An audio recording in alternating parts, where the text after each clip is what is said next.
welcome to Apologetics 101. I'm your host, Brian Keith Bowman, Christian apologist. Here today again with another video of the debate review series I've been doing. This is part 4 of the debate review that I've been doing between Matt Dillahunty and Dr.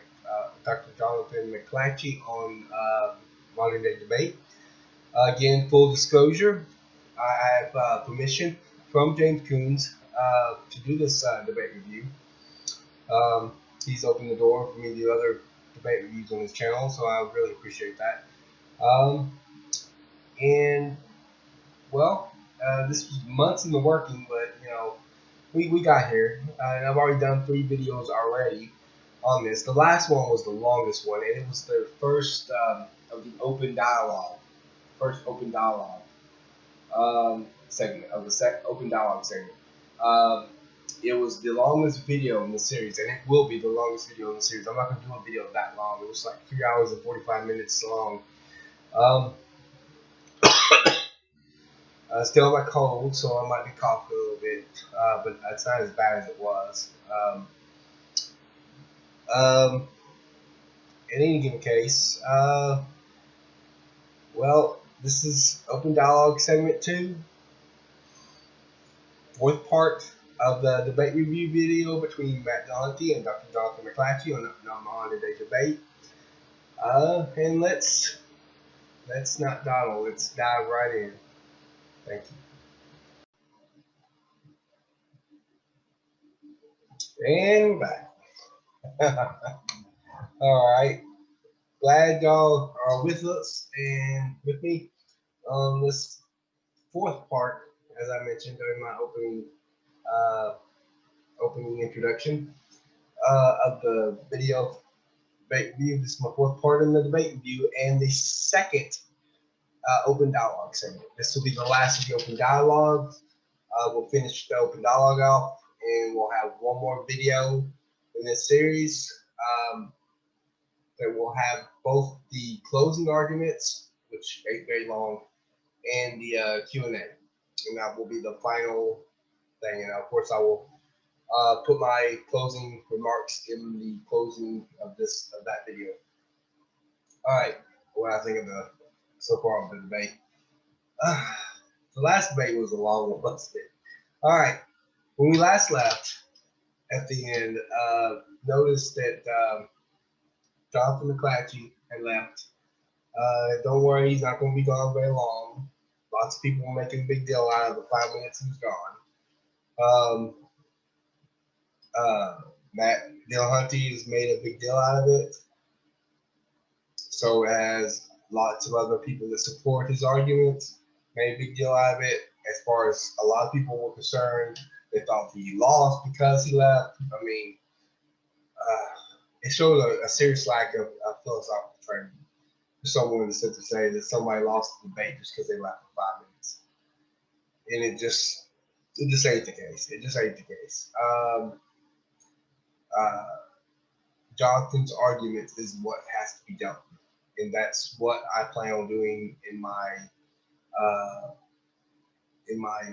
evaluation. I'm gonna deal with what he's argued. I'm gonna deal with what Matt argued. I'm gonna give my closing assessment at the end of part 5. Of course, this video will have a closing section to it, of course, but like all the other videos. But I want to make sure that I put what I really think about for one debate. I know there's been lots of opinions on that. Obviously, if they're Christian, they think that Jonathan won. If they're atheists, they think that Matt won. But I determine who won on an argument or win the debate based on who had the better arguments, who had the stronger arguments. I'm looking for good arguments. I'm looking for good reasoning. I'm looking for good evidence. This is what I'm looking for. All right. Well, let's dive in. Like I said, Jonathan left. No big deal. He will be back. He'll apologize to Matt. He just got frustrated with Matt. He'll tell you that in a minute too. about, because Matt has a tendency to interrupt people and not let people explain what they mean and just jump to the assumption. I understand the frustration that my wife does the same thing with me in arguments. She just assumes what I'm going to say, assume what I'm going to argue, instead of actually letting me myself explain what I mean. Because chances are, most people who think that they know what I'm going to say or what I'm going to argue are usually wrong. So usually it's better off to let me explain what I mean. And Matt didn't do that. And on top of that, another thing that probably got on Jonathan's nerves and that gets on my nerves as well is that Matt just kind of dismissed everything that Jonathan brought to the table. That's hugely problematic. Now, because Jonathan is fixing to come back, okay? All right. He's fixing to come back. We'll finish the open dialogue. He's going to finish the open dialogue with Matt. I put my screen here, over here to the right corner of the video, so that way it's not in the way of Jonathan's face when he comes back. Now, if you wonder why Matt's head and body looks like it's been through a blender, James will explain that here in a minute. It's just because of the OBS scrambling because someone in the thing left the meeting or Zoom scrambles, Zoom OBS, something like that. Scrambles when someone leaves, he says. So in a minute, James will straighten that out. Let's go ahead and dive right in and we'll go from there.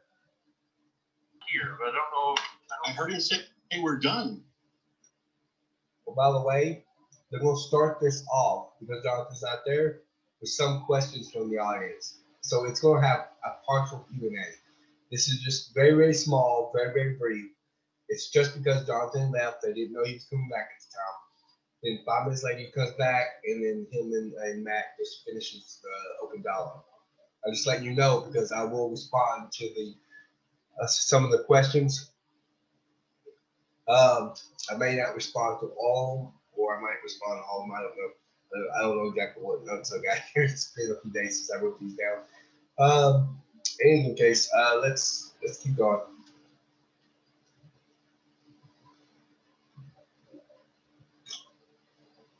I don't know if it was. He surprised if it was a rage. I'm pretty sure he just quit because I'm not going to accept the stories from his book. That's not why he left. And of course, he did leave because he's dismissing everything he brings. It's not stories. It's a testimony from 1 Corinthians, which was before it was in the Bible. It was a letter written by Paul in the first century. We talked about that already. He has to deal with the evidence. He can't just simply dismiss them as stories and refuse to accept them without rhyme or reason. Has anybody ever brought up Acts to Bart Ehrman or Richard Carrier in a debate? Yeah. They don't believe in Acts. They don't agree with it, but they'll still deal with it. You don't just simply dismiss the argument just because you don't like it. You still have to deal with the evidence. Well, he's not giving me any reason why he's rejecting the stories from other people's books. So I guess we can. Again, that's not the case. By the way, Matt refused to let him explain what he means. He wasn't just simply rejecting it without rhyme or reason. He had evidence against it. He's saying he didn't agree with it because there was no evidence for it. You have to look at specifics. You have to look at particular case. Jonathan says that throughout this debate, but Matt didn't understand that. Good questions. Yeah, well, I guess we'll jump into the Q&A. This is what happens. This is what happens, by the way, when you debate someone who you've had blocked for a while, who repeatedly suggests that you're running a dishonest show and that you only take the low-hanging fruit. And then you come into a debate and they decide to make themselves look like the low-hanging fruit. Jonathan could have just called the show and saved me a bunch of time. But I guess we'll go with questions. Let's see. Well, we'll jump into the Q&A, folks. So thanks for your questions. And give me one moment to pull these up. Appreciate all of them. Got a good amount, so we'll kind of run through these as quick as possible.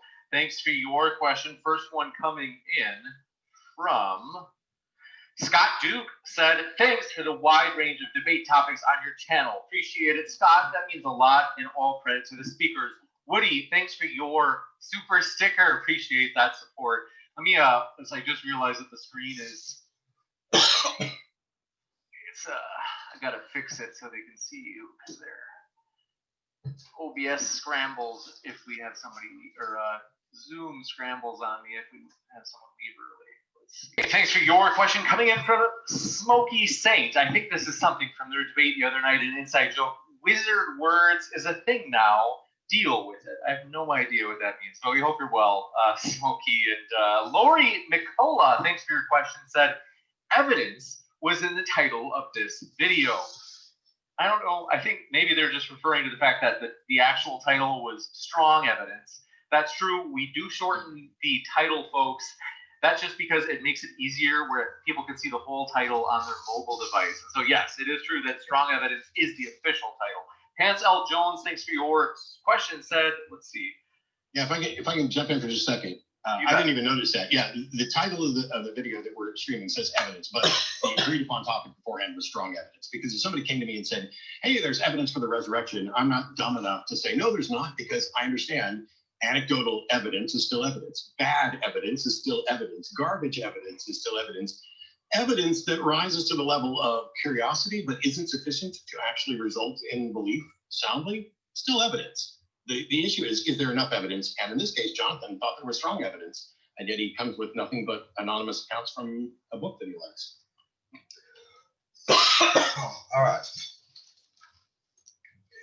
All right. First of all, let me explain something. Matt, this is one of the times when Matt's been inconsistent in the debate.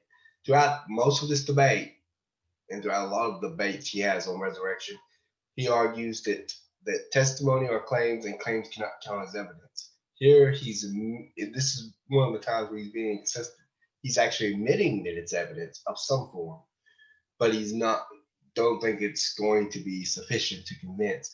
But it is sufficient to convince because all we have, the evidence that we have, is a cumulative effect, a cumulative argument.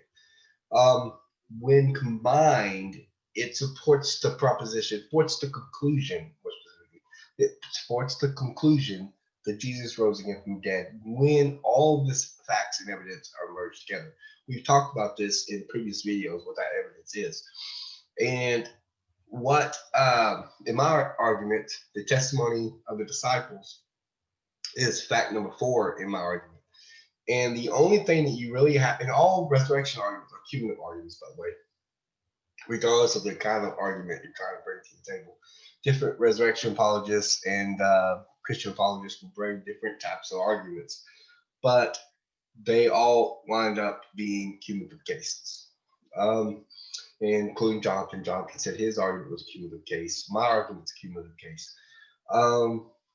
But fact number 4, in my argument, is the disciples' conviction that they had seen the risen Jesus. The only thing the evidence has to prove in case of that particular fact is the disciples were honestly claiming it. It appears, I don't know if he takes it that way, but he appears that Matt is agreeing that the disciples were claiming this, even if he doesn't want to believe it actually happened. He's willing to say the disciples were making the statement. At least it appears that way. I don't know whether he really would agree with it per se, but he does seem to concede to it. The only thing that I would have to prove with that particular evidence is that very thing. I don't have to prove that Jesus rose again from the dead because I'm not trying to prove that Jesus rose again with only one fact. If I did that, I wouldn't need all the other facts. I wouldn't need the other evidences. I wouldn't need the empty tomb. I wouldn't need the origin of the Christian faith. You know, the fact that Christianity was based on a crucified Messiah that had risen from the dead. And because of their messianic expectation, their beliefs about crucifixion, and their concept of resurrection, that Christianity is a belief system that should not be, because the earliest Christians were Jews, and the Messianic movement should stop with Jesus' crucifixion, because there have been other messiahs, even in first century. There have been other messiahs, and some of them even died by crucifixion. And you know what happened after the Messiah died? Nothing. The whole movement ceased to exist. Christianity is a belief system that should not be if Jesus had not risen from the dead. These all combined, all of it. Paul's conversion to Christianity, he was not even a believer at the time he has seen the risen Jesus. James's conversion to Christianity, all these things point in that direction. Okay, and it's a cumulative effect. It's a cumulative effect, and that's what ultimately proves that Jesus rose again from the dead. What the testimony of the disciples prove is the disciples were honestly claiming Jesus rose again from the dead. And it's sufficient to at least prove that much. Almost all scholars, Christian and non-Christian alike, take this as being absolute fact, that this is an absolute fact. No one disputes it. In scholarship, it is not disputed very much. Almost everybody does. Richard Carrier is an atheist and a mythicist, and he acknowledges that the disciples had these convictions that they had seen the risen Christ. Gerd Ludemann, who's an atheist, said that it can be taken as historically certain that Peter and the disciples had experiences after Jesus' death in which Jesus appeared to them as the risen Christ. Bart Ehrman, who's a notorious critic that criticizes Christianity, recognizes this fact. Paula Fredrickson, a liberal historian, not a Christian, acknowledges that this is a fact that is a historical bedrock, a fact past doubting. This is widely recognized among Christian and non-Christian historians, scholars, all across the board, with all across the worldview spectrum. And they're recognizing this.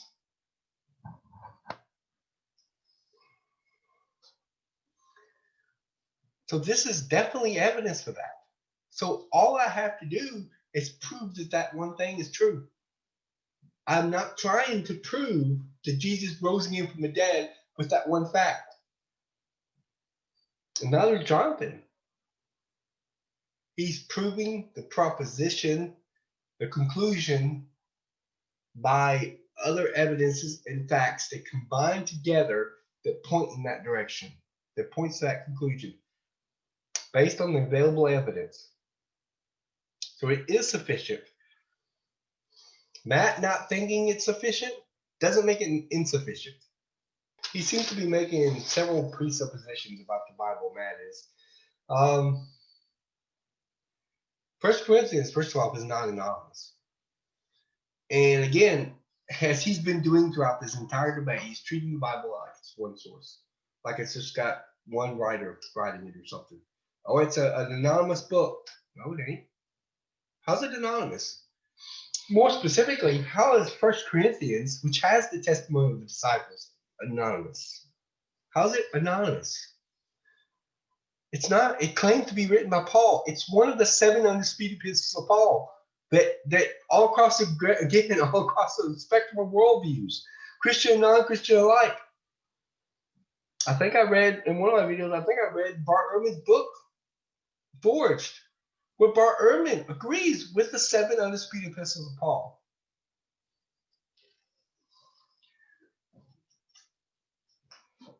In fact, I'll read that again. I know I probably read it in a previous video. I'm gonna read that again because I think it deserves repeating. This is a quote from Bart Ehrman's book, Forged.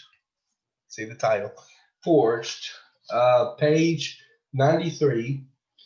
Is that 93? Yeah. All right. This is what he says. Virtually all scholars, I'm quoting him, virtually all scholars agree that 7 of the Pauline letters are authentic. Romans, 1st and 2nd Corinthians, Galatians, Philippians, 1 Thessalonians, and Philemon. These 7 cohere well together and appear systematically, theologically, and in every other way to be by the same person. They all claim to be written by Paul. There is scarce reason to doubt that they were actually written by Paul. End quote. That's Bart Ehrman, one of the most notorious critics against Christianity. These are classified as the 7 undisputed epistles of Paul. And 1 Corinthians is one of those epistles. And that's where the testimony of the disciples, the longest list of the resurrection appearances occur, and the earliest collection of witnesses, the earliest testimony of the disciples, the earliest evidence we have, the earliest creed that we have is found in 1 Corinthians 15. And it dates, the creed itself dates to within a few years of the event. I want to know, if Matt's watching this video, how's that anonymous? How's that anonymous? And you know something else he's applying with the word anonymous? Like, we can't trust it if it's anonymous. Even if it was anonymous, that would make it wrong or inaccurate or unreliable. So I don't know why he's throwing that word out there like it's some kind of loaded term or something. In any given case, we don't have anonymous accounts. We do have an account that we can trust that goes back early, that can be traced right back to the mouth of the disciples themselves. All right, let's continue. Next, we have a question from, this one is from, let's see, well, she said not to ask her questions, so we'll just withdraw those things. To those, Sarah. Justin Maurer, PhD in Pine Creek Studies. Thanks for your question. Says, let's see. It's difficult when we don't have Jonathan to answer these. I'm sorry, folks.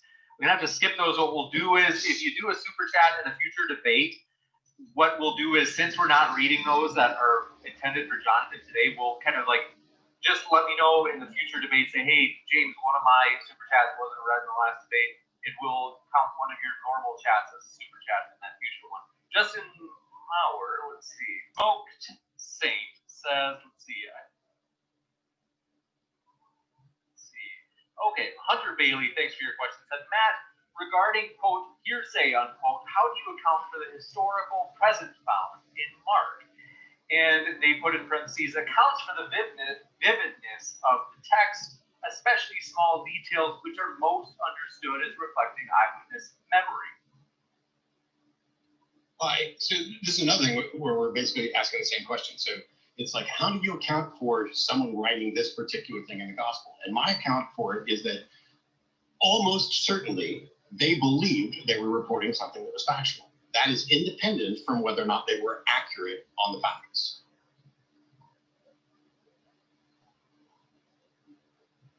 And so, you know, I didn't even, there were things that I was prepared to talk. All right. I will agree with Matt on one part because, well, at least halfway. I don't agree with how he's doing it in the debate, but I agree with him that it is a distinct question to whether or not if someone's lying versus if they're being accurate about the facts. Okay, I agree that that's a distinct, that's a distinction there. That's a specific distinction that we have to make on that. But here's the thing. That does not mean that we should not look at both possibilities. Here's one of the things that I really didn't like or agree with Matt. Or one of the things, I mean, there was lots of things. But one of the things I had issues with is that Matt had a tendency to say, well, the fact that they're accurate doesn't mean that they were telling the truth. They could have lied. And then when Jonathan went to prove that they weren't lying, the fact that they didn't lie doesn't prove that they were accurate about the fact. he would bounce around by that. This is really the either or fallacy. This is like you can only argue one or the other. You know, you can't argue for him lying because he could still be inaccurate. And you argue show that they're inaccurate. Well, that doesn't prove that they're lying. That's why you need both arguments. That's the very reason you need both arguments, because it could be either one. So you need both of them. You need to show that they are not lying and they're being accurate. It's not a either or situation there, Matt, if you're watching this video. It is an and/both situation. It's both. Let's show that they're not lying and show that they're being accurate. That's the way it is. And said, oh, it's not a question. They're talking about accuracy, and they're talking about reliability involving eyewitness memory, which I'm surprised he didn't jump up on that, because he doesn't think eyewitness memory can be trusted, which I think is commits the sweeping generalization fallacy, also as the fallacy of the general rule, but I'm not going to get into that. But he doesn't think eyewitness memory can be trusted. And it can be. A lot of times, like Berman, for example, he's a skeptic, and he'll try to use that as well. I'm surprised Matt didn't jump all over that and try to use that. That's one of his arguments on eyewitness memory, because he takes that from Bart Ehrman. He doesn't use that here, which is kind of strange. I guess because it wasn't really brought up much in the debate. Maybe that's it. I'm willing to give him a benefit of the doubt on that. Maybe that's the case. I don't know. But either way, I agree that there is a distinction between those two. But I halfway agree with him. The other half, I don't like how he's doing it, where he seems to think that both of those are not supposed to be proven. You got to prove one or the other. The fact that you prove one doesn't prove the other. The fact you prove that one doesn't prove this one. And Jonathan's trying to prove both of those is the case. But every time he proves one, he says, oh, well, that doesn't prove this. He proves that. Well, that doesn't prove this. And that's another issue that I have with Matt in this debate that he would do constantly. All right, let's continue.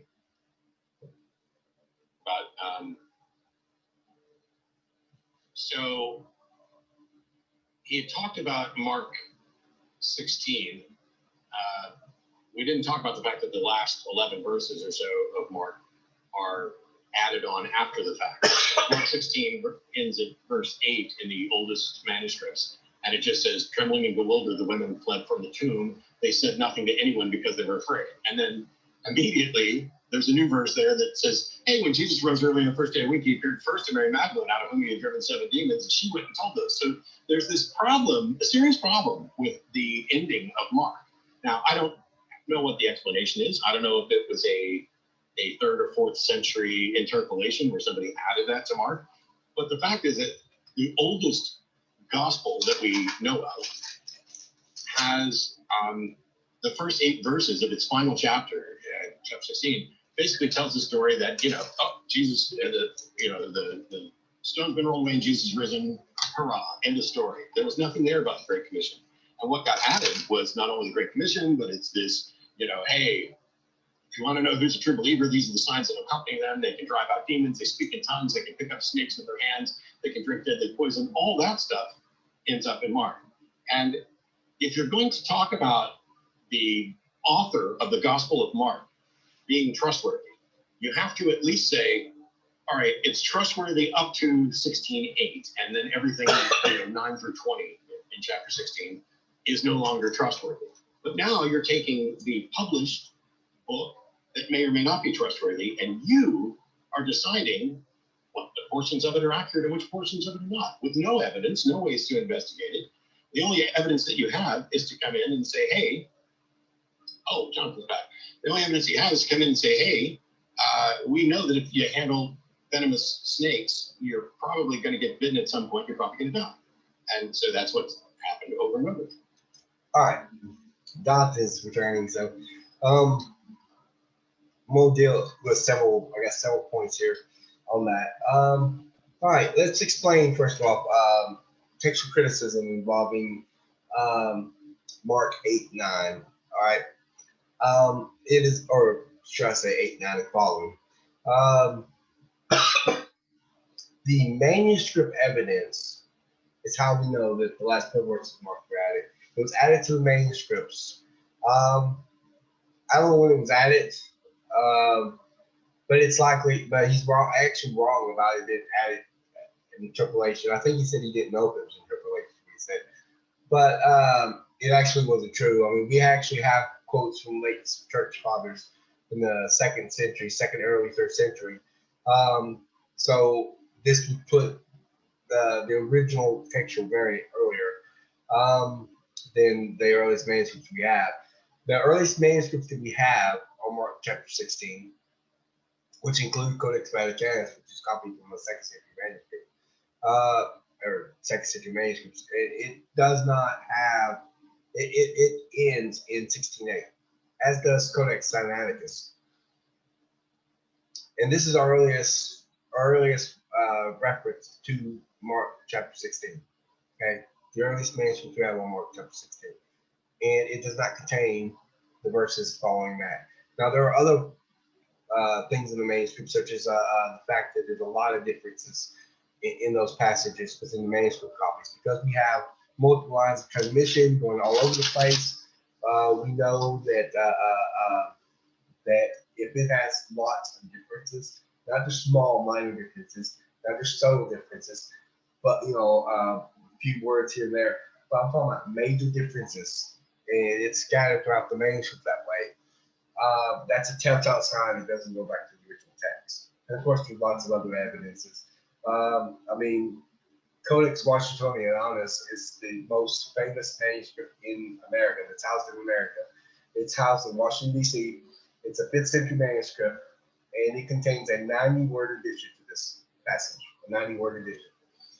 So, yeah, I mean, there's a lot more evidence now. I'm not going to go over all the evidence. I mean, I don't have notes in front of me to go over. I'm just basing it on memory. But we know from the manuscript evidence that it doesn't go back to the original text. His statement that you are now deciding what can go in, he's acting like there's a single person standing around making decisions. Oh, well, that goes back in the original text, and that one not there doesn't go back to the original text. And we're not basing this on any evidence at all. That's just completely false. That's completely false. We're not arbitrarily choosing which goes back to the original text and what doesn't. We're basing it on the manuscript evidence. In fact, ironically, if it wasn't for the manuscript evidence, he says we have no way of investigating it. If that was true, if we had no way to investigate it, then how do we know that it isn't in the original text? You couldn't even argue that it doesn't go back to the original text. Remember what I said about his statements in the last video? I said his statements of this doesn't, we have no way of investigating it. We have no way to investigate it. Well, if we had no way to investigate it, then you also could not say that it's not true. If we had no way to investigate authorship, you can't say that they didn't write it then. You can't say they wrote it or didn't write it. If there's no way to investigate whether this goes back to the original text, then you can't say it goes back to the original text. You can't say it doesn't. The fact that you're saying this does not go back to the original text says that there is a way to investigate it, and we do so through the manuscript evidence. That's how we know. Right. He doesn't actually say it here, but the earliest count of the resurrection is not Mark. Is not Mark. He doesn't say it here. I almost thought he was going to imply, a lot of skeptics do. He doesn't do that. So I'm not saying, okay, he said this, because I don't want him to do a review of my review and say, I never said it was the earliest count. I understand he didn't. Okay, but it almost had that flair, like it was going in that direction, like he was trying to target the resurrection by saying, okay, this is our earliest account of the resurrection, which it is not our earliest account of the resurrection. Our earliest account of the resurrection is the 1 Corinthians 15 creed, not the letter 1 Corinthians, which was written in the mid-50s, but rather the creed itself, which goes within a few years of the event. That's our earliest account, which is way, way before the Gospels are written, both by conservative and liberal data.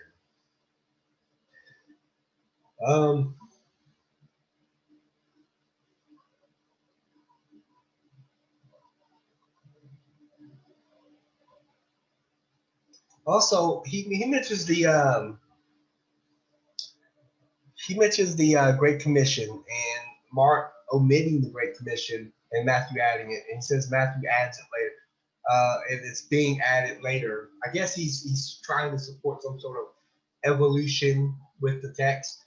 The problem, however, is that he has to be able to prove that. Simply showing that Matthew mentions it and Mark doesn't prove an evolution of the text. It's actually an argument from silence. We dealt with that when he argued his statement about Paul. This is an argument from silence. The fact that Mark doesn't reference or omits the Great Commission doesn't mean that it wasn't said. Mark doesn't really have a post-resurrection account the way that the other Gospels do,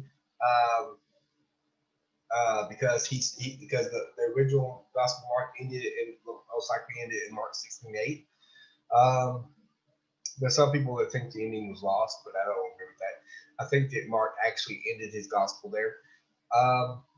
Verse 9 and following, that's in our modern day translations, are usually in brackets, small print. I like how the NIV does it. It separates it from the rest of the text with the big bold words that said that that our earliest manuscripts don't have these readings, which is true. It doesn't, as I already mentioned.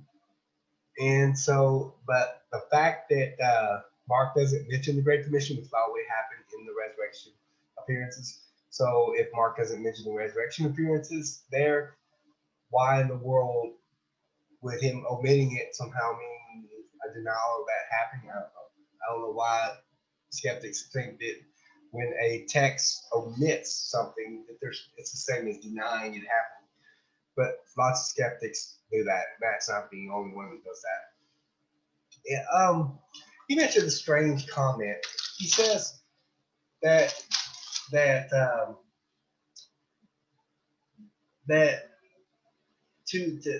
we can only say that it's reliable up to Mark 16:8. He has this thing where he takes the modern version of the Bible that most people see, and he attacks it without giving due credit to the history of the Bible. In order to understand that, most Christians today recognize that inerrancy and inspiration and historical reliability has to do with what's written in the original text. Okay? Scholars in their fields, textual scholars, historians, etc., that investigate this stuff, they're involved in this stuff, understand that historical reliability has nothing to do with manuscript copies themselves. Historical reliability, when we say something is historically reliable, we're saying it's reliable in its original version, in its original text. In other words, when I say Mark is reliable, I'm saying the writer who wrote the Gospel of Mark, which I believe is John Mark, I know Matt disagrees with that, but the writer who wrote the Gospel of Mark was reliable on what he had said. He was historically, generally trustworthy on what he had said, on what he reported.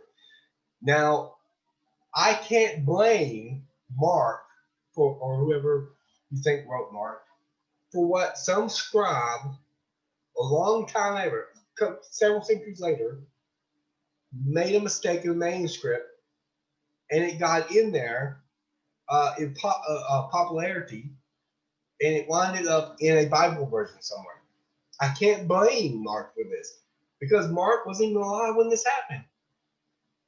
So when we talk about historical reliability, we're not talking about what's in our Bible translation. We're not talking about what's in the manuscripts. That's called textual reliability. That's when we talk about textual accuracy. When we're saying that it's textually accurate, meaning it goes back to the original text. But when it comes to historical accuracy, we're talking about what was originally penned by the original writer. That's what we're talking about. If we know from the manuscript evidence that the last 12 verses of Mark that's in our Bible translations were not in the original text, then we're not talking about that when we refer to Mark as being historically reliable, because Mark didn't write those last 12 verses. So why would we be talking about that when we talk about Mark being historically reliable? You understand? All right. Let's go. Jonathan is coming back, and let's go from there.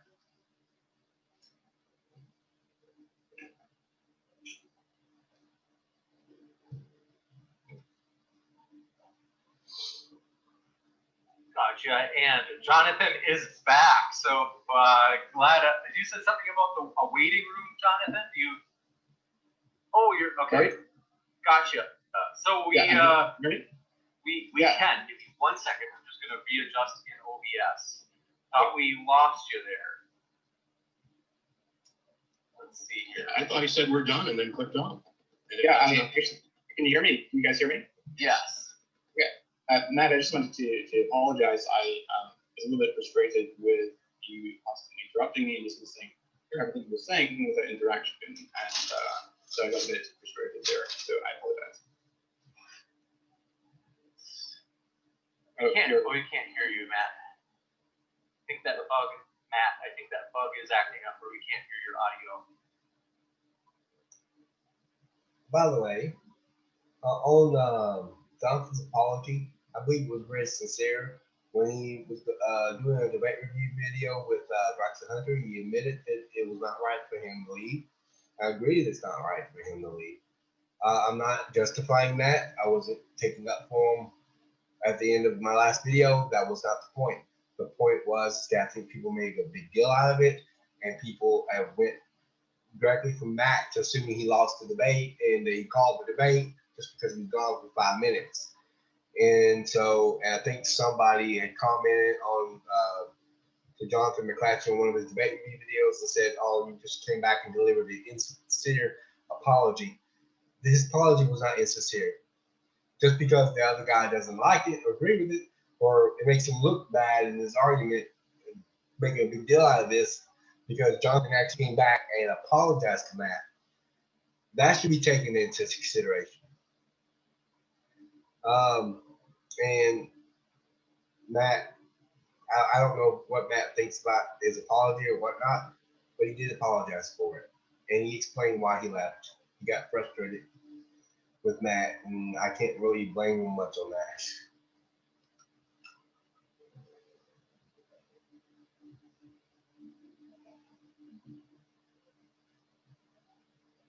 I don't think we could hear you in whatever your response was, Matt.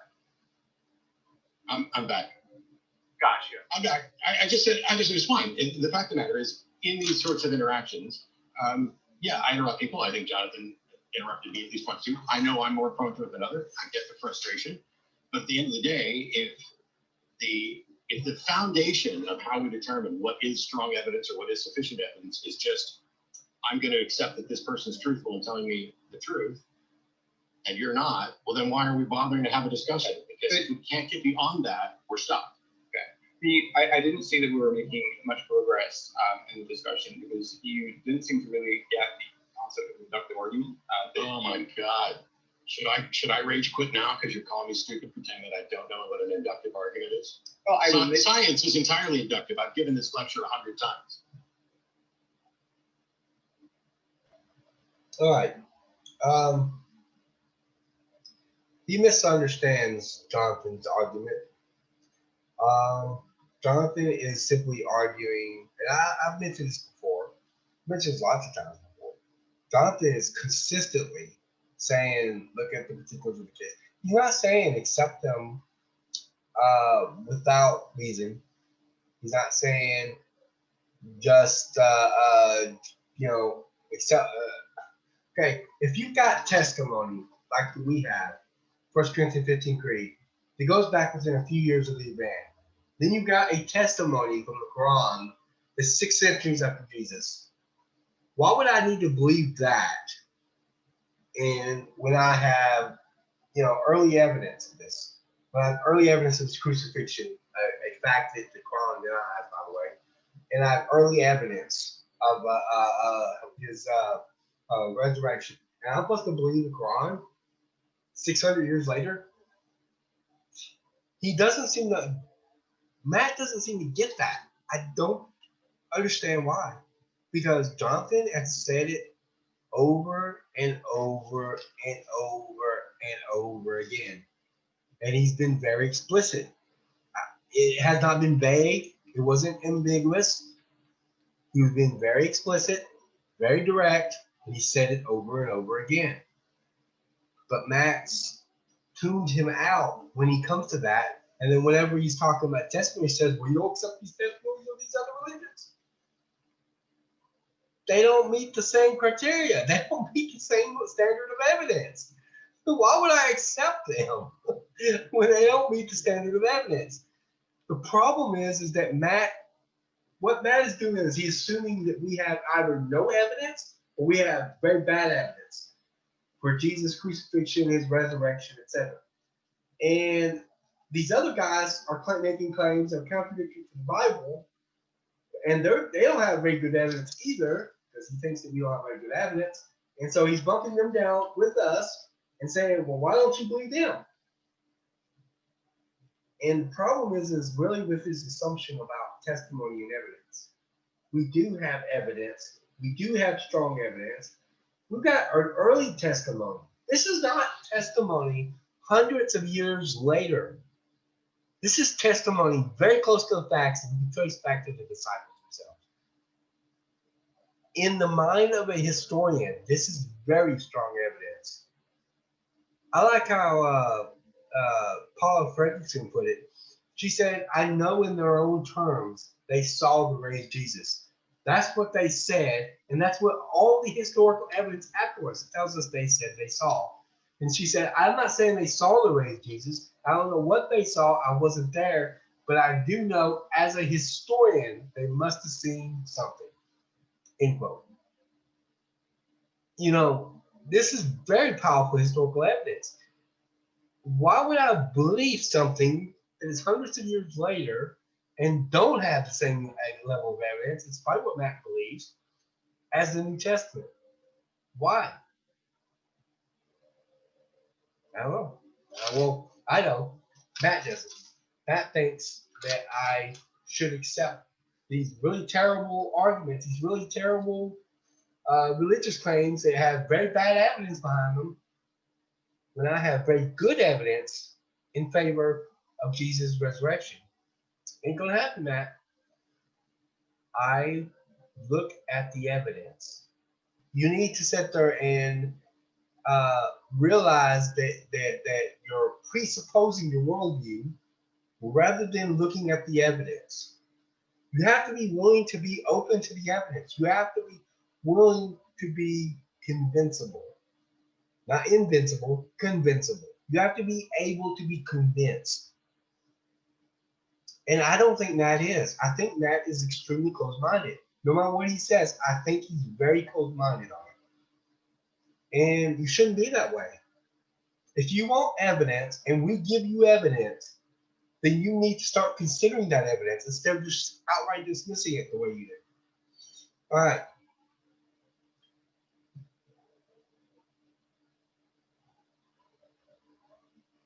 Yeah, Matt keeps dismissing the evidence. Even though he keeps asking for evidence, he keeps dismissing it. So,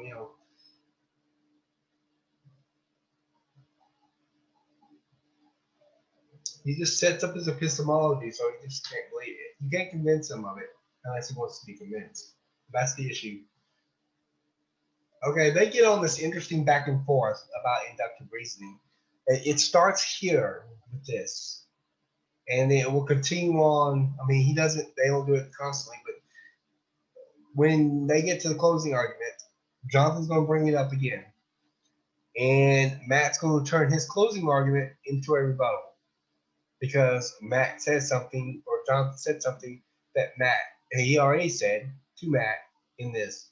Because Matt, one of the things that that makes Matt mad is when we challenge his philosophical reasoning.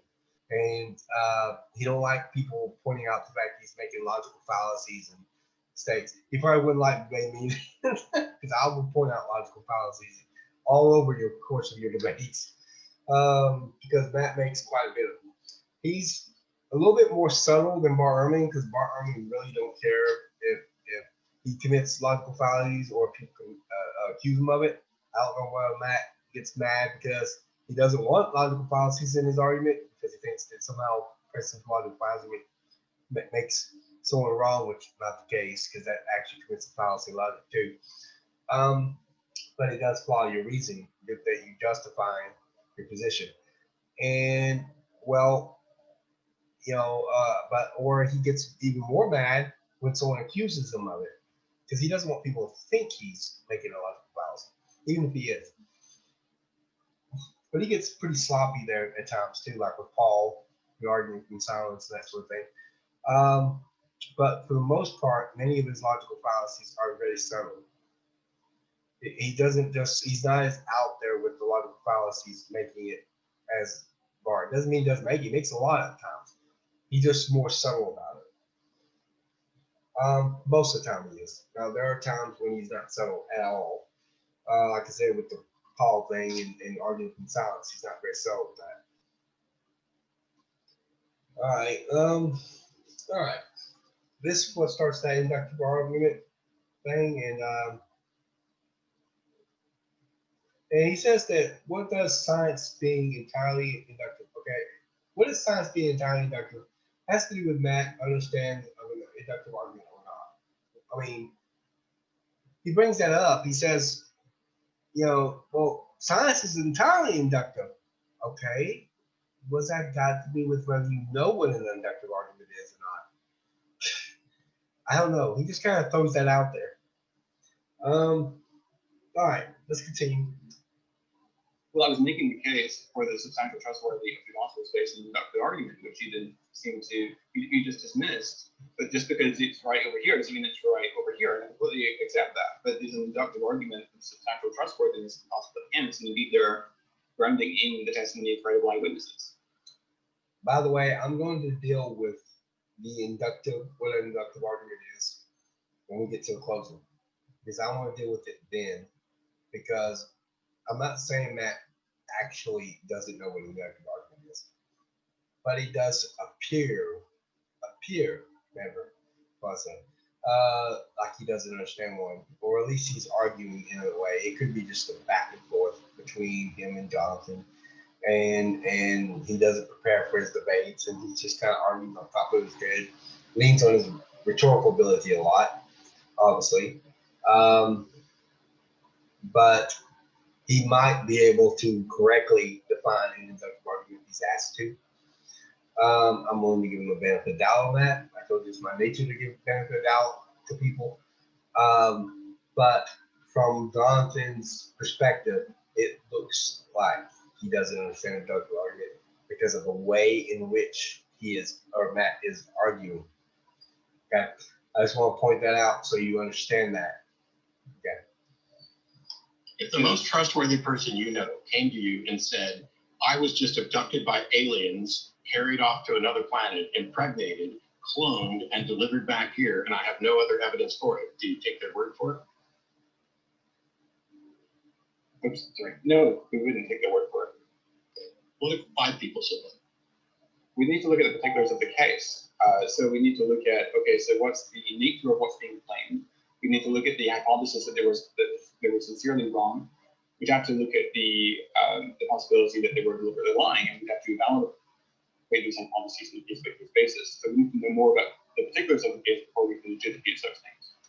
And he's absolutely right. We look at the particulars of the case. We look at a case-by-case basis. That's how it's done. That is how it is done.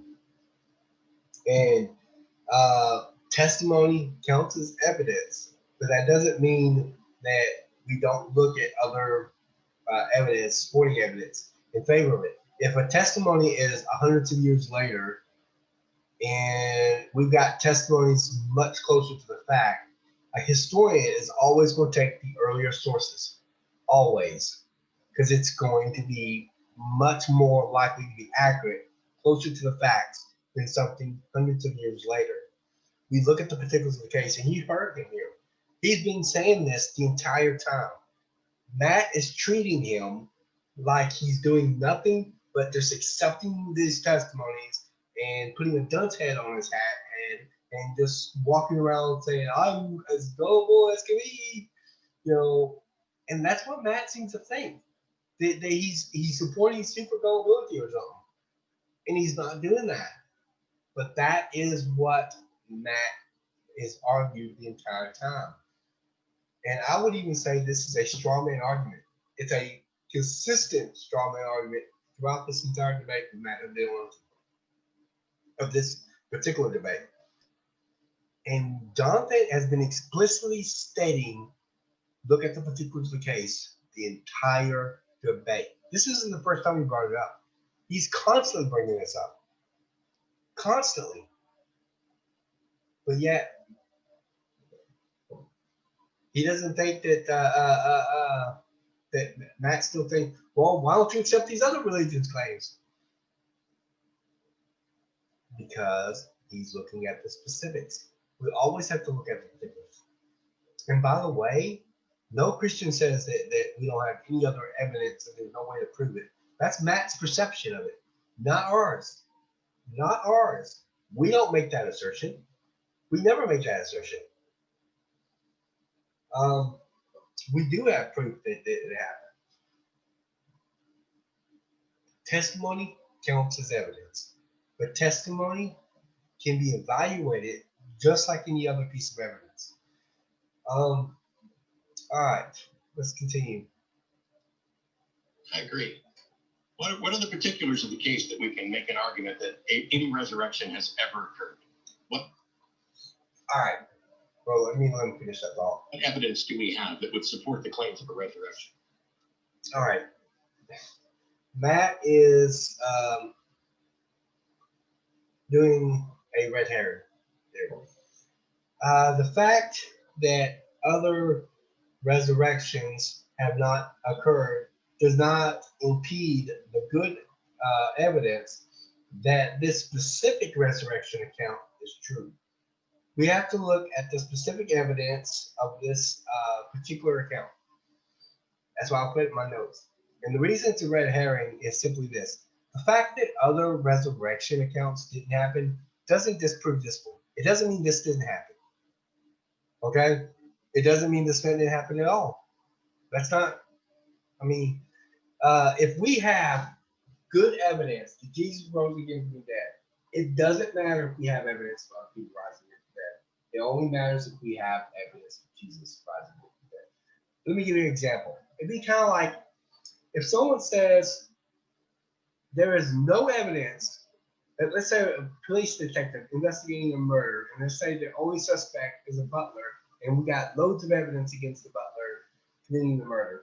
And the police detective says, no, there's no evidence of a butler ever murdering their employer.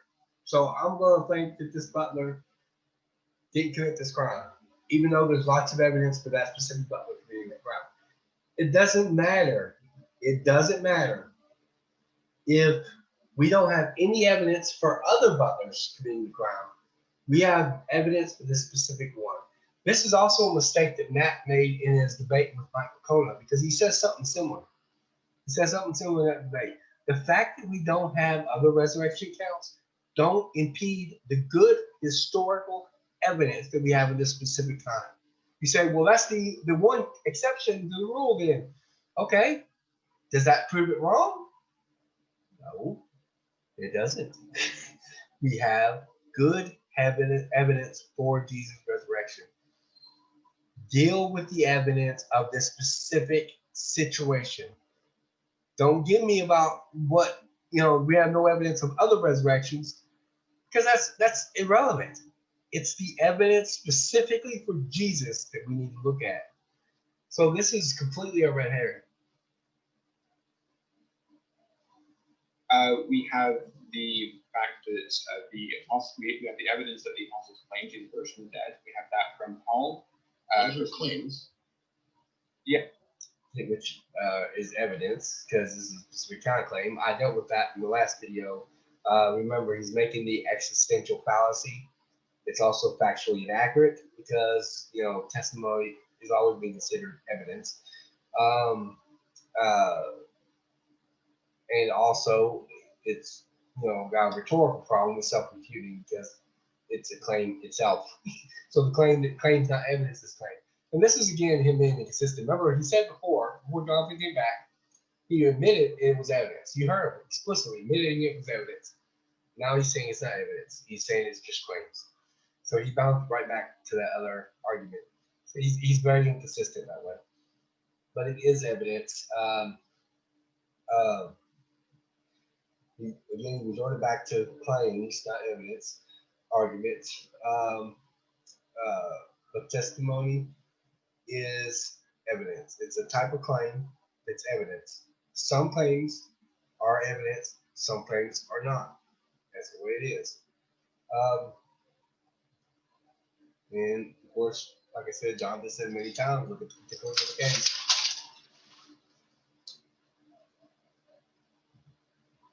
All right, let's continue. Yeah, and this is where I dispute your distinction that you want to make between claims and evidence, man. Okay, but aren't the people who, if you're going to say, so you haven't done anything, this is what I asked the question. How do you distinguish the claims that you're willing to accept from the ones that you reject? And so I tried with other religions, and that didn't go very well. And then I tried with an alien abduction story, and that's still not going well, because what you're coming back with is just more of, you are convinced that these people are telling the truth. You see how you just straw banned him, right? What did Jonathan tell him? Look at the particulars of the case. It's what he's been saying the entire time. You heard what he just said. He said, all you come back to me is that you just taking their word for it and have no other reason why. Did Jonathan say that? No.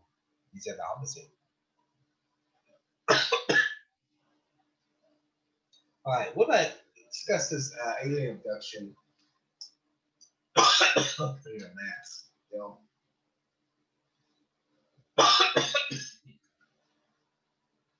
Alien abductions. All right. First of all, a lot of those cases with alien abductions, people say they don't actually remember anything, but then they'll put on a hypnosis. And there's a reason why hypnosis is not admissible in a court of law. Because in hypnosis, guess what the person doing hypnosis can do? They can implant memories into your head. They can implant ideas, suggestions, beliefs, everything. They make you think something happened that didn't happen. And they don't even have to do it explicitly. They can just do it by leading on suggestively. In a way, asking questions in such a way that would insinuate that or imply that to them, that it puts the memory there during hypnosis. And it's too easy to do that in the hypnosis. That's why it's not admissible in a court of law, because of that reason. So, you know, again, we have to look at specifics. The reason why his examples of other religions and alien abductions don't work is because he's committing this. Well, one, he's committing slippery slope fallacy. The acceptance of one does not lead to acceptance of the other. The slippery slope fallacy, I mentioned this in a previous video.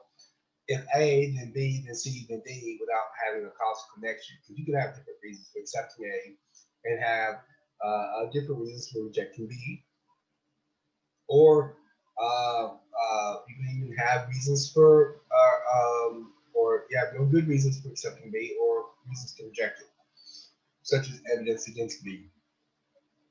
I think I mentioned this on the last video, actually. But this is called the slippery slope fallacy. So Matt clearly is making the slippery slope fallacy. He's also, well, he's barking up the wrong tree because he's committing a straw man fallacy. Because Jonathan has consistently said, let's look at the particulars.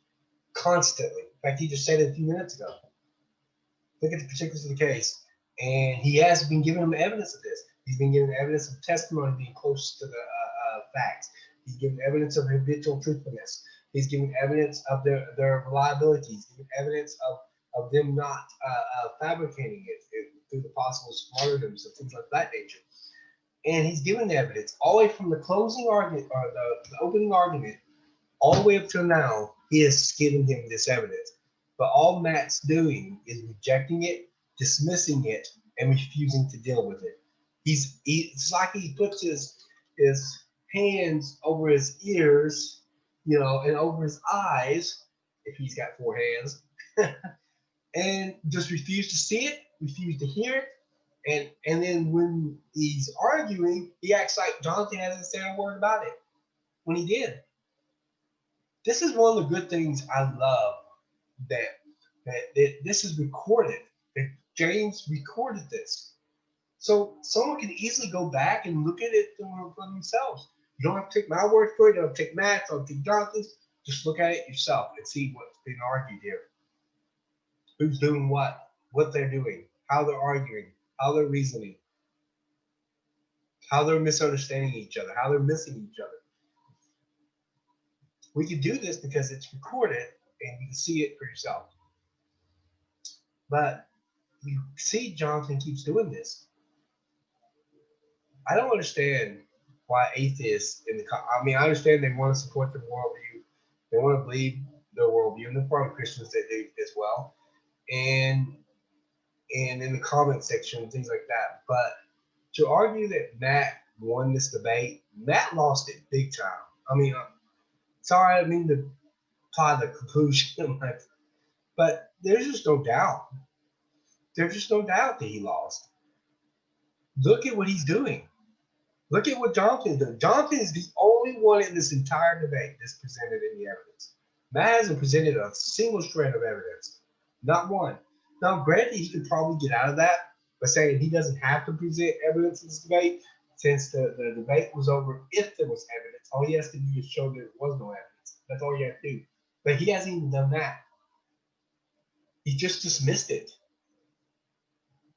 And you can't, even in a debate like this, even with the debate title being worded the way it was worded, you still have to deal with what's being presented. You can't just simply dismiss it.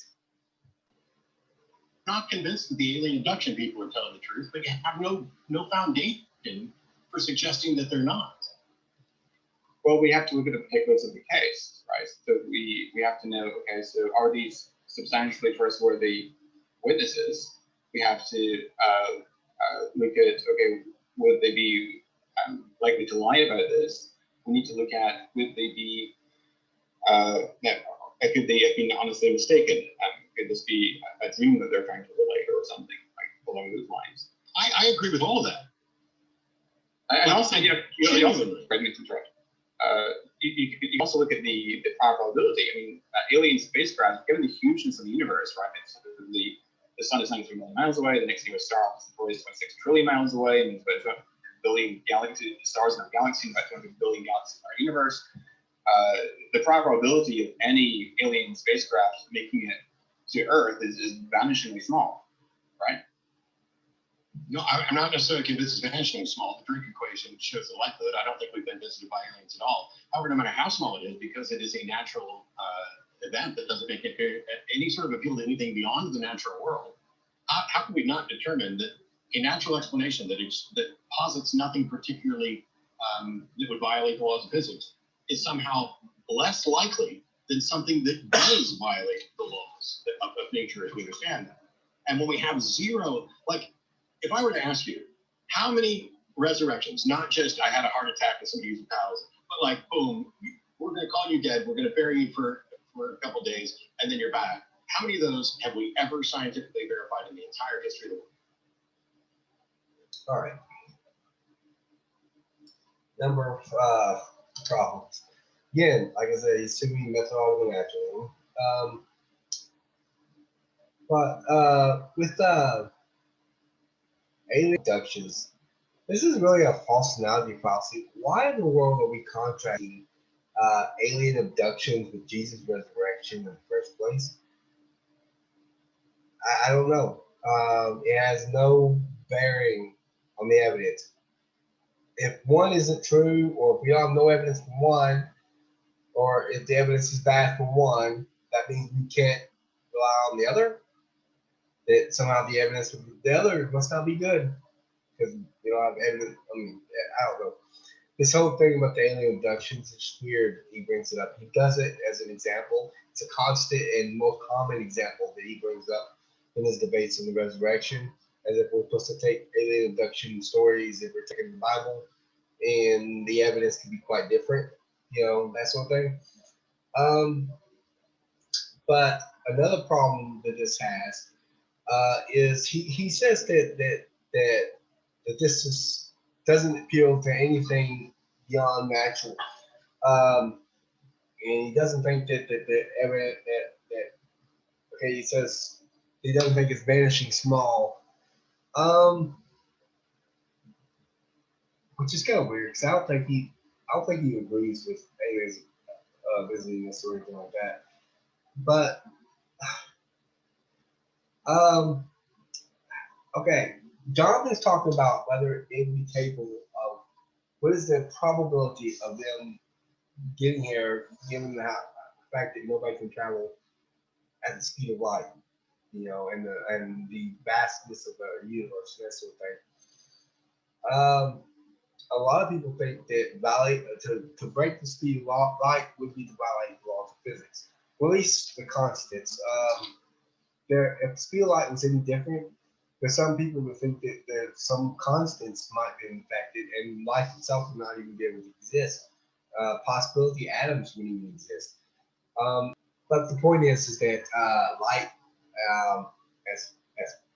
is the only thing that can travel that fast.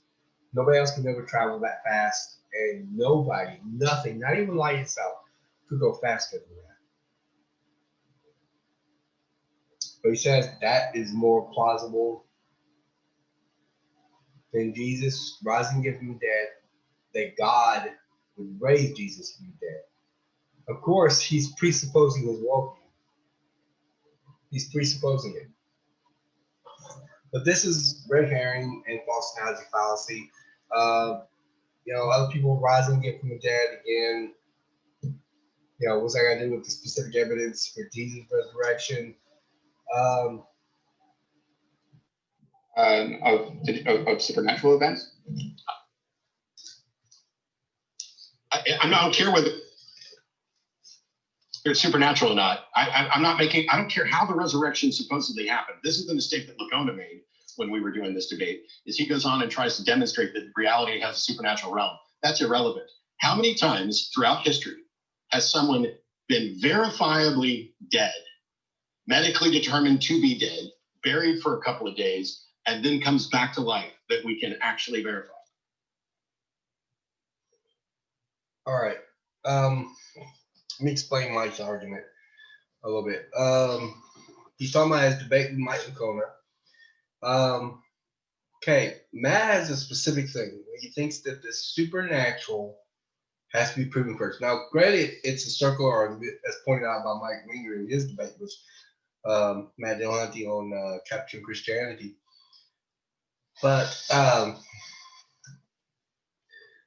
he does presuppose that. He presupposes his worldview. And he thinks that his worldview has to be proven wrong, or he thinks it's right. Okay?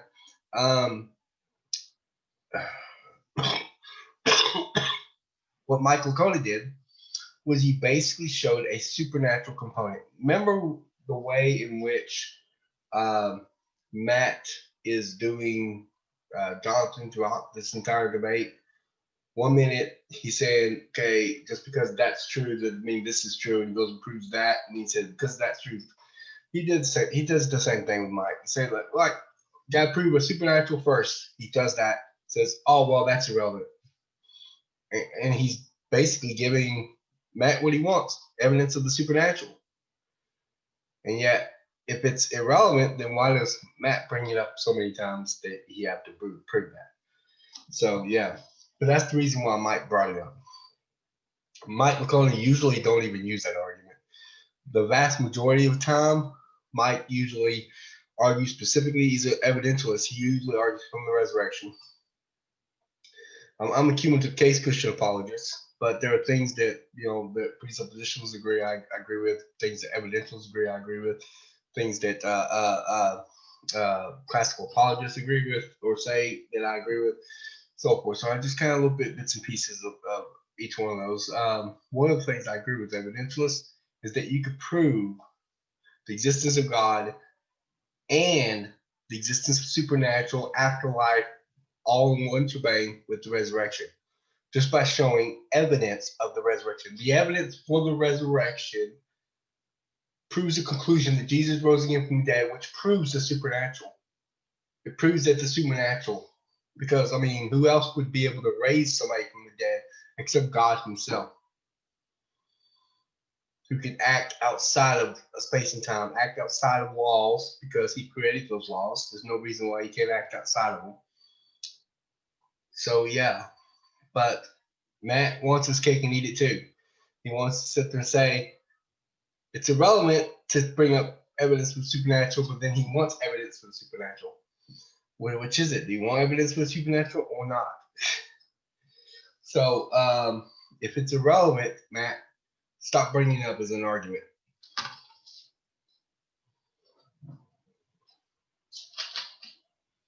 Hey, I'm so sorry. You're cutting out a lot there. I think it's at your end. I think you're back now. I'm sorry. Can you hear me now? Yes, I can. Sure. How many times in history have we scientifically verified a resurrection? Again, why would we scientifically verify a resurrection? First of all, it's a red herring. You said a resurrection. You're not talking about the resurrection. You're talking about any resurrections. Okay? And that's a red herring because it's irrelevant to the specific evidence for the specific event. It doesn't matter if we can verify other resurrections. Only matters if we can verify this one. Okay? So it's a red herring. That's the first part. The second part is, why do I have to scientifically verify a historical event? You don't scientifically verify a historical event. You historically verify it. Science and history are two separate disciplines with two separate methodologies. Right now, there's a woman who's debating me on some of the comment sections, and she's an atheist, I think. And she makes that mistake of thinking that somehow science proves everything, and you can pretty much use science in any discipline. At least the way she argues, at least. She hasn't explicitly said that, but she argues in a way that seems to suggest she thinks that science, somehow you can scientifically prove this over here, and even though it has nothing to do with science. Science deals with the present world, and the scientific method is very limited on what it can deal with. I like the scientific method, but it has limitations, and one has to recognize that fact. Well, what do you mean by scientifically? Have we shown this person was definitely dead for several days, and then is now alive again? How many times has that happened that we can verify? I would say one that we can verify, and that would be Jesus. And I would say zero, because there's absolutely nothing about a handful of first century books claiming that it happened that provides any sort of scientific evidence that it did happen.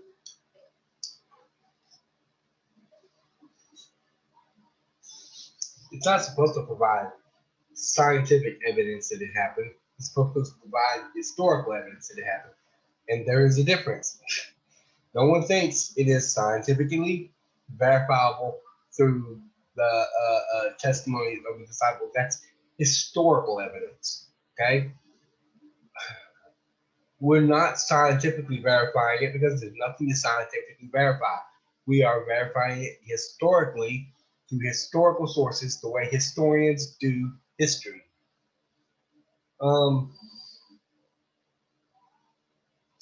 Okay.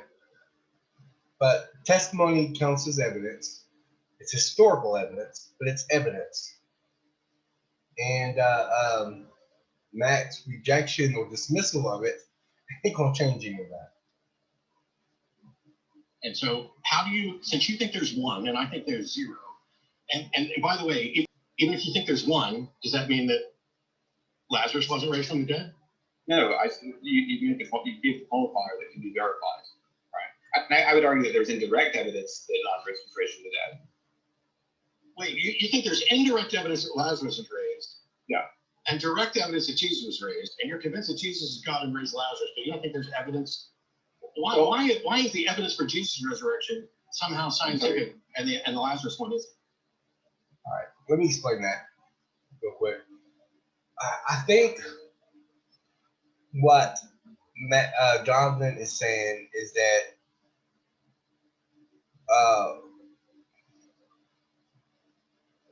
we have John's account, which is secondhand, because we don't have the actual account from Lazarus.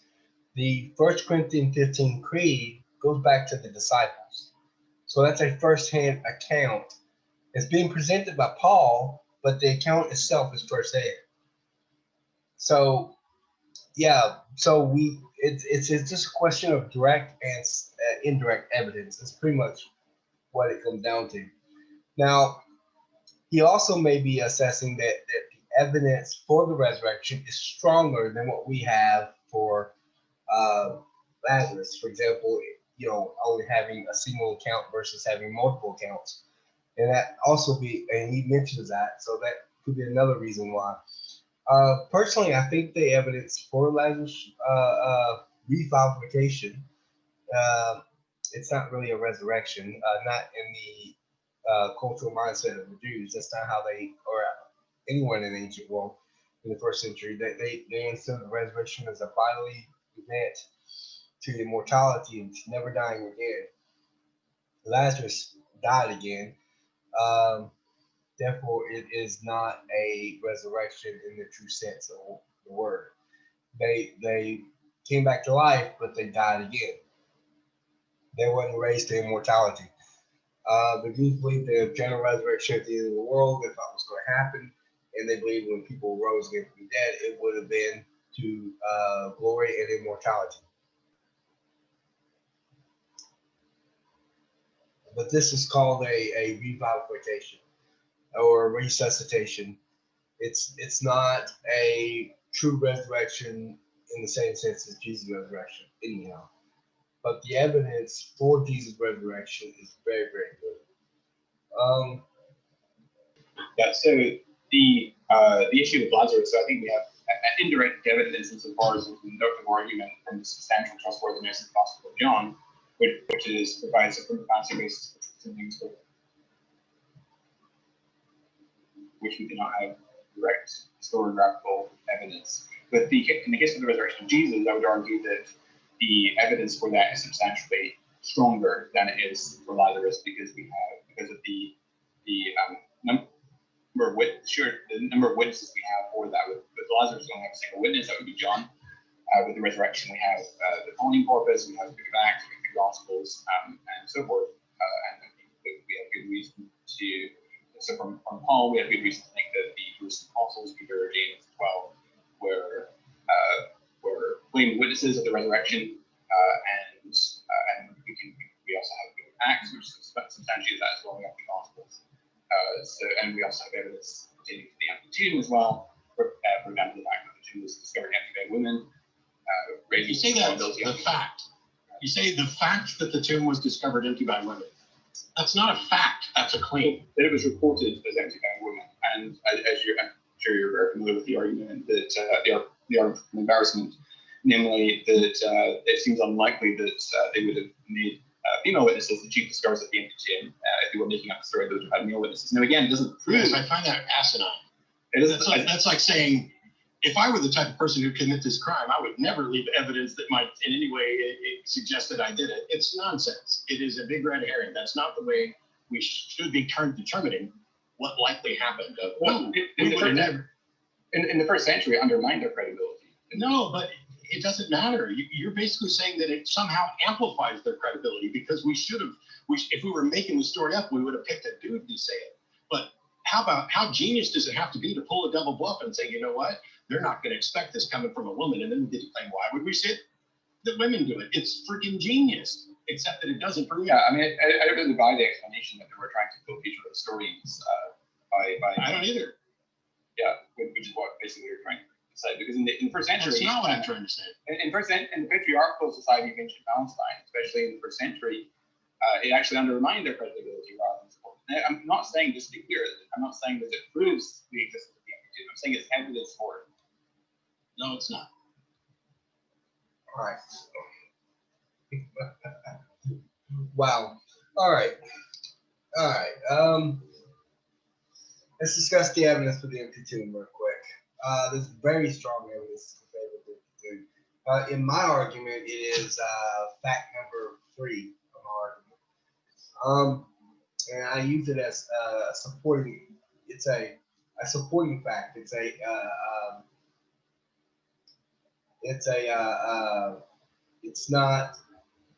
not a direct fact in my case. It's a primary fact. It's a secondary fact, which means it supports other facts.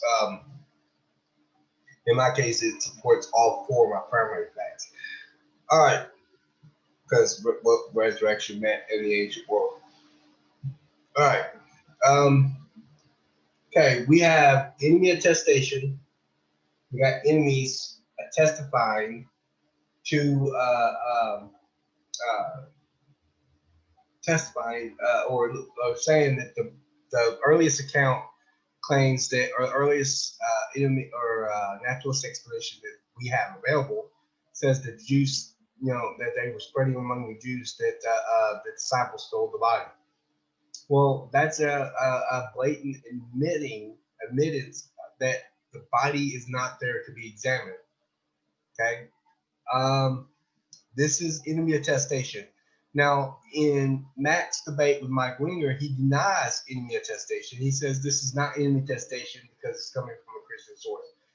The fact of the matter is that, for start with, Matthew's actually recording a conversation, as noted by William Lane Craig. He's recording a conversation between the Jews and the Christians that looked like a long-standing oral conversation. Why was the body missing? The disciples stole the body. Well, the guards are there. Well, the guards fell asleep, and back and forth like that. And he said, Matthew's statement was, and it was recorded among the Jews till this very day.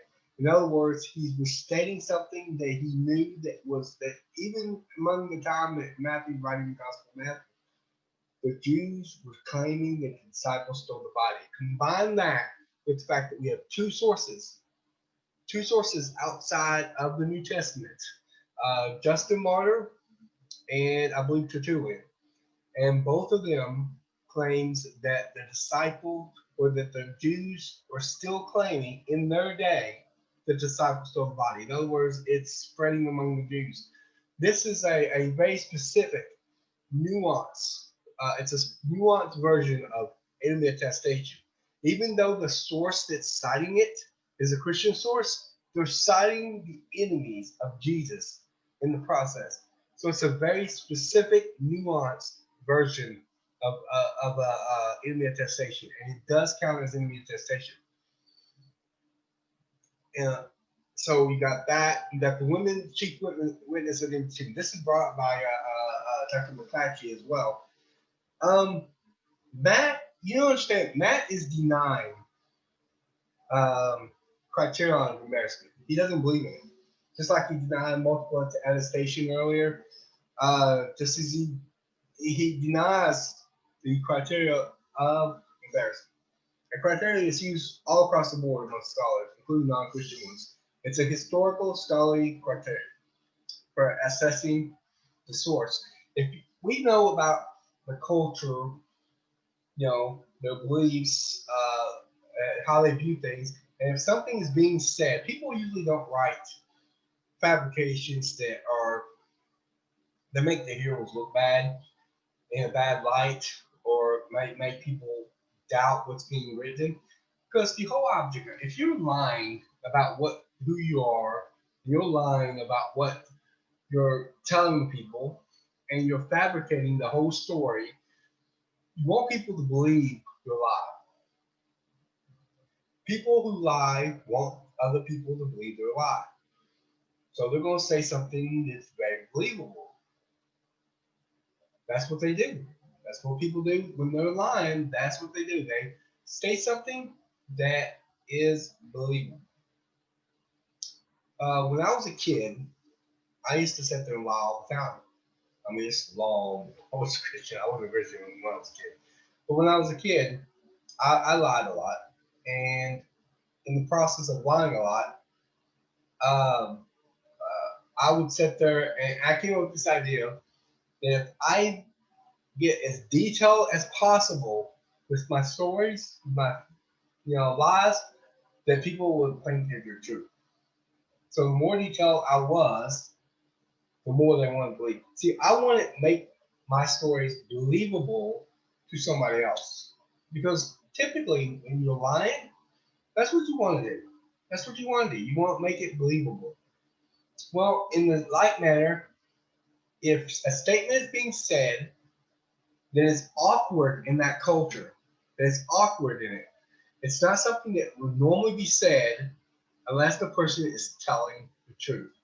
This idea of some kind of double bluff would have been foreign to them in ancient world.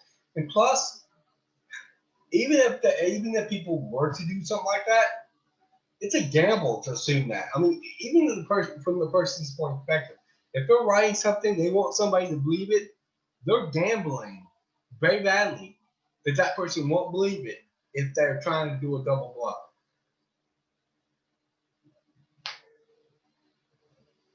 Yeah, this double bluff thing doesn't work very well.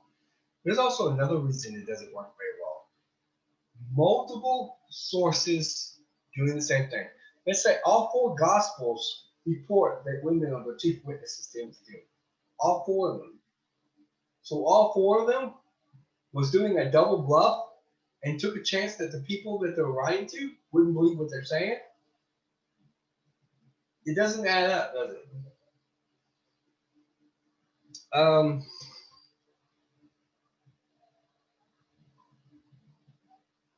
The criteria of embarrassment increases the probability they are telling the truth. And Matt just seems to fail to understand what the criteria does. It doesn't guarantee the proposition, as basically referred by Dr. McLatchie. It doesn't guarantee the proposition. What it does is it increases the probability that it's true on the basis of the evidence. That's what it does. And history is about probabilities. When we look at and evaluate history, when we make historical conclusions, when we study historical sources, it's all about probability. The higher the probability, the better. This increases the probability that they're telling the truth. And Matt's refusal to believe it and saying, nope, it doesn't make it the case. And of course, we also have the drizzling factor. The fact that Jesus' resurrection was planned in the same city which was crucified, they could have hopped all in the tomb and showed that the body's in there. And you don't even have to recognize the body. You just have to have the body in there. That's all you got to do. Have the body in there. If the body was in there, if the body was in the tomb, then the church would have never began. Because resurrection was a physical event. I like the way N.T. Wright put it one time in an article. He said, this is why, as a historian, I cannot explain the rise of early Christianity unless Jesus rose again, leaving an empty tomb behind him.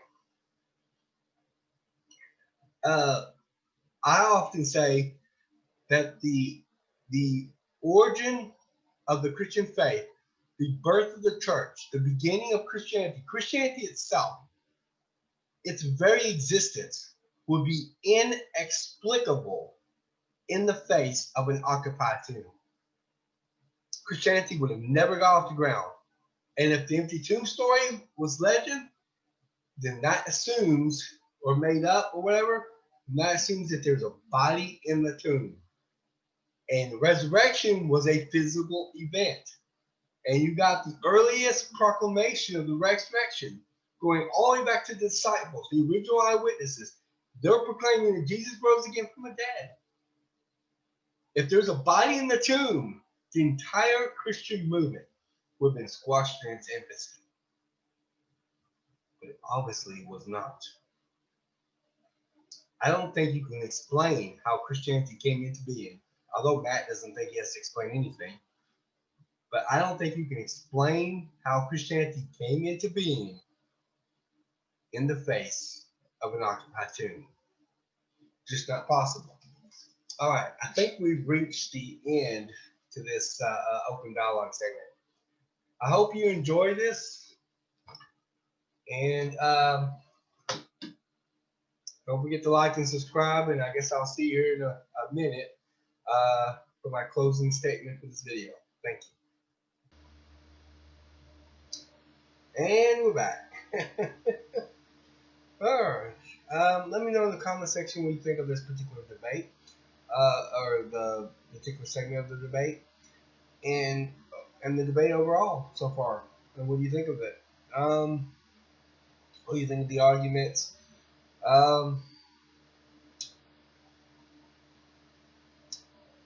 This is the end of the open dialogue segment. We will, the next video, part 5, which will be the last of the videos we do in the series, which will have the closing arguments, both of them, not very long, as well as the Q&A segment. And that will end this series on the debate review of the debate that Matt Dillahunty and Dr. Jonathan McLatchie had with each other on modern day debate. And so far, overall, I enjoyed watching it. I prefer, if someone's going to debate me, I prefer they deal with, engage my arguments. I don't like the idea of someone just dismissing what I bring to the table like that. Matt has a tendency to do that. I know he's a skeptic, and I know he's a hyper skeptic. He's ultra skeptic about everything, and I get that. But I also get the fact that we have to be open to being convinced. We have to be open to the evidence. We have to look at the evidence. We have to look at the arguments, and we have to consider it and properly respond to it. Not just give a bunch of fallacious arguments, factual inaccuracies, and just denying everything. You know, I'm just gonna act like I ain't gonna affirm or deny it. You know, kind of like a politician. I always said Matt Dillahunty will make a great politician. I will not affirm nor deny it. I won't say if it's true, and I won't say if it's not true. Yeah, but in any given case, this video wasn't as long as the last one, thankfully. But I do want to appreciate your comments in the video. Don't forget to be looking for part 5, which should be coming out eventually, probably by the end of this week. The end of this week. I'm recording this Saturday, so this is probably uploaded to YouTube by Sunday. So yeah, this coming week, probably between Wednesday and Friday, I'll probably put out the final part of the series, and I guess we'll move on to other things. Let me know what you think in the comments. Do not forget to like and subscribe. Also, do not forget to hit that notification bell, because that's how you receive notifications for videos. I put out a lot of videos. I mean, this week alone, we're looking at about 3 videos that I'm putting out. Of course, I'm doing a series, but still, I'm putting out about 3 videos this week. You know, I put out the last part. I think it was only a couple days ago when I put that out. So, I mean, it might have been, I don't know, it might have been Friday. I think it was Friday by the time it got loaded to YouTube. So, yeah, and now I've got another one that's going to be loaded for YouTube, and I got another one that will be out before the end of this week. So I'm constantly making videos. What the notification bell does is it helps you be notified when I put out a new video. Also, don't forget to like the video, because that helps the YouTube algorithm and puts it closer to the top, and people are able to sit there and get this information out to people easier. And subscribe for all new videos. Like I said, I'm putting out a lot of videos.